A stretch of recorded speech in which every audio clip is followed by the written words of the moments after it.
রাজধানীর পূর্বাঞ্চলে প্লট দুর্নীতির ৬ মামলায় সাবেক প্রধানমন্ত্রী শেখ হাসিনা ও তার ছেলে সাজিব ওয়াজেদ জয় এবং মেয়ে সাইমা ওয়াজেদ পুতুল সহ ২৭ জনের বিরুদ্ধে অভিযোগ গঠন করেছেন আদালত। এর মাধ্যমে এসব মামলার আনুষ্ঠানিক বিচার শুরু হলো।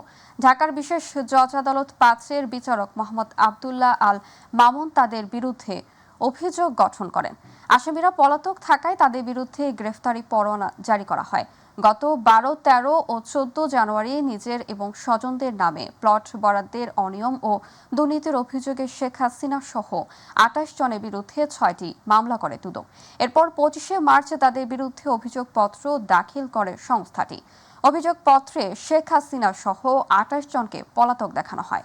৬টা মামলায় আজকে আমরা এক বিষয় বলেছি যে সাবেক প্রধানমন্ত্রী তিনি তার পরিবারের সদস্যদেরকে রাজুকের যে আইন বিধি এবং নীতিমালা ছিল সেগুলো ব্রেক করে কর্মকর্তাদের সহায়তায়, তাদের প্ররোচনায়, অর্থাৎ তার প্রভাবে এবং তার দ্বারা প্রভাবিত হয়ে গণকর্মকর্তারা তাকে যে সহযোগিতা করেছেন সেই সমস্ত বিষয়ে আমরা উল্লেখ করেছি এবং সেই উল্লেখের প্রেক্ষিতে বিজ্ঞ আদালত সেগুলো শুনেছেন এবং রেকর্ডপত্র যাচাই করে পর্যালোচনা করে তিনি তাদের বিরুদ্ধে চার্জ গঠন করেছেন।